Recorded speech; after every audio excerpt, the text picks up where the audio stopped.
The first step is to download your pattern. Select your file according to your paper format and the size you wish to make. Print your pattern at 100% scale. There is a scale test included on the first page of your pattern to ensure you have printed correctly. Trim around the thin black borders and use clear sticky tape to piece the pages together. There is a layout included in the instruction guide to help you lay out all the pages correctly. Trim around each individual pattern piece and lay the pattern onto the fabric. You can follow the cutting layout included in the instructions to make the most economical use of your fabric. Cut according to the individual instructions marked on each of the pieces. For this pattern, fusing is optional for the main pieces. My chosen fabric is quite thick, so I have not used it in this video, but if your fabric is more lightweight, I suggest adding fusing for more structure. Pin the pieces labelled front 1 together with the right sides touching one another. Pin along the centre front straight edge. Stitch together using a 1 cm or 3/8 of an inch seam allowance. Pin the piece labelled front 2 to piece front 1, matching the notches together.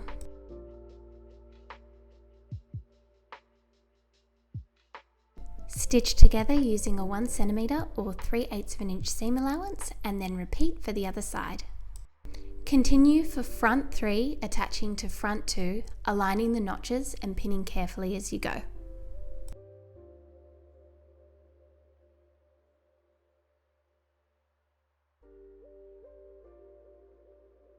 Stitch using a 1 cm or 3/8 of an inch seam allowance and repeat for the other side.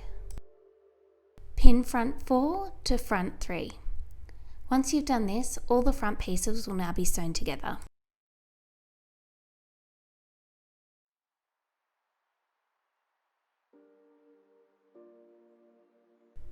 Stitch using a 1 cm or 3/8 of an inch seam allowance. Next, pin the back piece to the front piece at the side seams, matching the notches along the side. Stitch both of the side seams using a 1 cm or 3/8 of an inch seam allowance. Next step is to give all your seams a really good press with the iron. Press the seams away from the centre front. If you wish, you can top stitch the seams 6 mm or 1/4 of an inch. This is optional, but I think it is a really nice way to accentuate the panel seams on the front of the corset. Next, repeat all of these steps in the exact same way for the lining pieces. There is no need to add the top stitching detail to the lining, however. Turn your lining over so that you are looking at the wrong side. Place a piece of rigoline or sew-in boning on top of the seam allowance. Pin it in place and ensure that it is finished 1 cm or 3/8 of an inch above and below the edge of the seam. Using the sewing machine, stitch the boning onto the seam allowance. I've used a zigzag stitch to secure mine, but if you have another method that you like to use to attach boning, go for it, this is your garment. Repeat this for all of the front bodice seams, adding boning to everywhere except for the centre front seam, and then you can also add boning onto the side seam.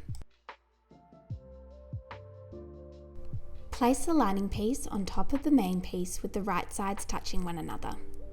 Pin along the top edge and stitch together using a 6 mm or 1/4 of an inch seam allowance.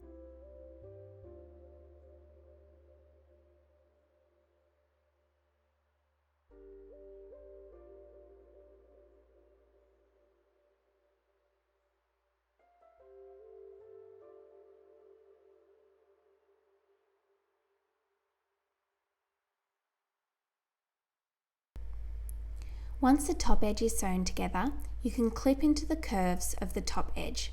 Just be careful not to cut too close to the stitching as you don't want to break the stitch line. This step will ensure that the top edge is really nice and crisp and neat once we iron it when the full garment is turned all the way through at the end. Open out the centre back seam. We will be working on the main layer only. Cut 10 4 cm or 1.5 inch lengths of your trim. Fold the trim in half and pin your trim along the top edge at the first notch to create a loop. The seam allowance should line up with the 2 cut edges of the trim along the centre back. The loop should extend 1 centimetre or 3/8 of an inch beyond the seam allowance into the main garment. Continue creating loops at all of the 5 notches on one side, and then repeat for the other side of the centre back. Stitch along the loops 1 centimetre or 3/8 of an inch from the edge to secure all the loops down in place, and then repeat for the other side. Fold the lining down on top of the main so that the right sides are together and the loops are concealed on the inside. Pin in place and then continue pinning along the bottom edge of the garment.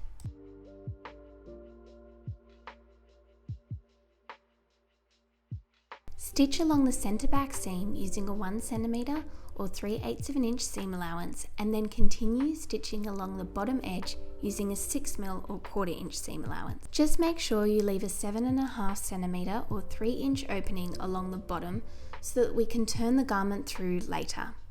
You can see I accidentally forget to leave my opening in the video, so I just went back and unpicked a small opening so that I could turn the garment through to the right side later. Pull the garment all the way through the small opening that you have left.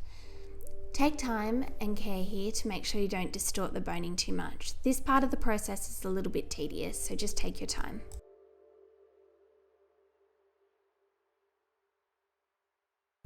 Once you've turned your garment all the way through, give the whole garment a really good sharp press, as firm and as sharp as you can along the edges. Use a hand sewing needle and thread to stitch the opening closed. Ensure you only pick up a few of the fabric threads at a time so that the hand sewing is completely invisible from the front. Using the remainder of your trim, start threading it through the loops. Start at the top and work your way down the corset to create a crisscross effect. You can see I've put a little safety pin at the end of my trim just to make this step a little bit easier for me. Once you've finished that, you're all done.